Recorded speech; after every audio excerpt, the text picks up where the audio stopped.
Hello, my name is John, and my hunt for classic retro gaming stores continues. It brought me to a place in Waco, Texas called Special Effects Game Exchange. They have 7 locations throughout Texas, so if you're in the around one of them, I really encourage you guys to check them out. I'll put a link below as well, and I just want to say a big thank you to Bruce and the team for allowing me to film. They have a lot of great games and really nice guys. Here's some Gamecube games, classics ones. You know, of course the sports ones, but I like the Star Wars Legos too, which is really great. They have the Mario Party, and also a ton of Super Nintendo games. And the one thing that really sets this game store apart from other game stores I've been to in the past is the way they have these games displayed. As you can see, they've printed off the covers to a lot of these games, and they displayed it nicely, so it's easy. You can see what they have on display. Every game they have on display, they have in the back. Now, they don't necessarily come with the box. These are just printed covers, so there's nothing really on the back, as you can see here. But everything was really decently priced. All the games are in alphabetical order, so if you're looking for a particular game, you kind of know where to start, so that makes things really easy. And the team there is really friendly, so if you're looking for a particular game, they can point you in the right direction as far as where to find it or if they have one in. I was talking to the team as well, and they explained to me they do tournaments and cash prize tournaments. So like they said there was like $1,000 cash prize, several hundred people play. There's no buying or anything, it's just they want to get people to the store, so that's really cool. They also can buff CDs out, and they have a 90-day return policy on all their games, which is nice. So good to know that when you're purchasing a game, you have that policy. There's a Miracle Panel for Super Nintendo. That's kind of an odd, kind of a rare game you don't see every day. They didn't have, when I went to the back, Bruce showed me the back, and they had a ton of games back there, and they did have a Miracle Piano in box. I wasn't sure if that was for the Nintendo. Could have been that Super Nintendo one there, but that's really cool. I did a review over the Nintendo one in the past. Continue on to some classic Nintendo games. At Stanley Cup NHL, I love that game. You got Pilot Wings, of course. Pit Fighter by Atari. That's an okay port. Street Fighter Alpha 2. That's actually a pretty rare game. Sunset Riders is one of my favorite Super Nintendo games growing up in the arcade by Konami. A good port for the Super Nintendo. Great port for the Genesis as well. Here's some N64 games. Some classics. And here's Battle Clash for Super Nintendo. It's on the wrong side of the aisle. That's actually a Super Scope 6 game, which is pretty fun. Not many games for the Super Scope 6, but Bust-A-Move 2, it's an arcade game. I really like Bust-A-Move. Pretty fun. Ton of basketball games and sports tiles, because that's kind of where we're at the N letter here with N, but F-Zero X and just a bunch of classic ones, except by 64. Moving on to the Genesis games. Genesis boxes really hold up very well as far as over time, because most of them are clamshell. Later on, they were cardboard, but everything's alphabetical, and I love the Genesis. It's one of my favorite systems, and you got some really good classics, including Jurassic Park. That's a Rampage edition. I love that. Mortal Kombat was the best port for the Genesis over the Super Nintendo version, because they actually showed blood and all that. Comics Zone is another great game for the Genesis. It came out later in the life of the Genesis. I highly recommend that. I ended up picking that game up, actually. WrestleMania, Super WrestleMania with Hulk Hogan and Andre the Giant, all the classics. It's a really fun one. That's pretty fun as well. And moving on to Sega CD, Dungeons and Dragons, Cliffhanger. So you can see they had a lot of variety of games. Most retro game stores have like a lot of sports games, but they had a nice mix of everything. I ended up picking up that Crisscross game. Don't ask me why. I just know it's kind of funny, and definitely one of those interesting games. Ton of Blu-ray movies, ton of DVD movies as well. So if you're into the movie scene like I am, Special Effects Games is definitely a really cool place to check out, and everything's really laid out nicely, just like the games. Moving on to the Dreamcast, many of us are big fans of Dreamcast, and they had a nice section dedicated purely for the Dreamcast. I really highly recommend that Namco Museum too. Any of the Namco museums are great classic games. Grand Theft Auto 2, which is fun. Crazy Taxi is a port from the arcade. Daytona USA, another port. In my opinion, Dreamcast had some awesome ports from the arcade to home console, and really brought great sports games as well.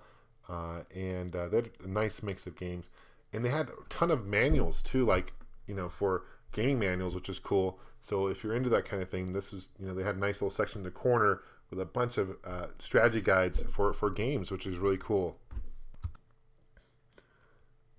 And they also had a nice area in the back for gaming, so there's some ways to connect, and they had a projector screen, so you can do that must be where they hold their tournaments.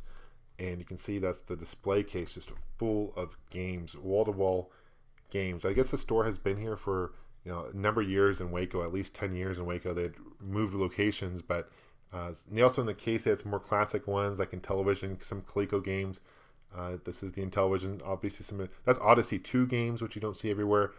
Atari 2600 games, and those usually sell for $1 or $2. And everything was displayed again nice, so you can see the titles. Look at all these NES games, Nintendo Entertainment System games, wall to wall. And some of the more harder to find ones are up top display, but these are some more common ones. Everything again is alphabetical. This blew me away looking at all these games. It was truly a sight for sore eyes. It was unbelievable. And I was talking to the associate and see how they grabbed them, and he kind of showed me how they did it. It wasn't as hard as you would think. So I'm like, wonder if I want that game in the lower corner. They grabbed it no problem. It was pretty funny. Game Gear Games. I'm a big fan of Game Gear Games. It's basically a portable Sega Master System, and some really good ports, including Mortal Kombat and NBA Jam. Some good Sonic games. I love the classic Game Boy. Truly a classic, and they had a nice selection of classic Game Boy games. Motocross Maniac. If you like Excite Bike, that's a game to check out for the Game Boy. It's very similar to Excite Bike. Really good to see Neo Geo Pocket Color games. Sonic Adventures is there. That's one of the first Sonic games made for a system that's not a Sega system. And I believe the Tiger Gamecom also came out during that time, and that had a Sonic game as well. You just passed that Tetris game is by Tengen. It's referred to as Tengen Tetris. And Tengen was actually a company ran by Atari, and they made games for the NES that were unlicensed games. And there was a big debate on who owned the rights to Tetris. Was it Nintendo or was it Atari? And they went to lawsuit, and it ended up Atari won the rights to Tetris in the arcades, while Nintendo had the rights to Tetris for the home console. So Tengen Tetris was taken off the store shelves, and it's more uncommon than your typical Nintendo Tetris game. They got plenty of consoles as well, going from Nintendo to 360, and a lot of accessories in the back. This is where they keep all their CD games, and all their cartridges games are actually kept in the back as well. They've got a whole system on how they do that. My love for the Sega continues for Sega systems, and that continues to the 32X and Saturn. Saturn's one of those underlooked and kind of underappreciated systems at the time it came out. It was competing kind of in the shadow and in the dust of PlayStation 1 at the time. But looking back on it, a lot of collectors are starting to get back into the Saturn and appreciating some of the classic games. Unfortunately, it's one of those games that systems are really fun to collect for, but very expensive to collect for. You got games like Panzer, Dragoon, Saga, sells for multiple hundreds of dollars. So onto the 3DO as well, another underappreciated system, very expensive at the time. That's why it didn't sell very well, but kind of a way ahead of its time. And here's some more Saturn games as well. So they had a nice mix. Some more obscure consoles too, like the 3DO. Not many stores carry games for the 3DO, which is really cool. And Saturn has some great sports titles as well. But moving on the other wall, they have PlayStation 2 games. I understand, GameStop isn't necessarily carrying PS2 games anymore. At least a lot of them are getting rid of them. So this is a place to go to trade them in. Places like this, and PlayStation 2. What can I say about the system that hasn't been said? It's a great system, and continue on to the PlayStation 3, and they had classic Xbox 360. There's Fable. This is more classic Xbox games. I always love looking in the classic PlayStation aisle because there's some classics like this Lunar complete Silver Anniversary Complete Edition. Lunar was one of those games that I remember playing on the Sega CD back in the day, and it's this great RPG series. Definitely highly recommend looking into that. And that's published by Working Designs, or bought by Working Designs, which is a classic publisher for retro games back in the day as well. PSP games, some movies, some games. There's some long box PlayStation 1 games.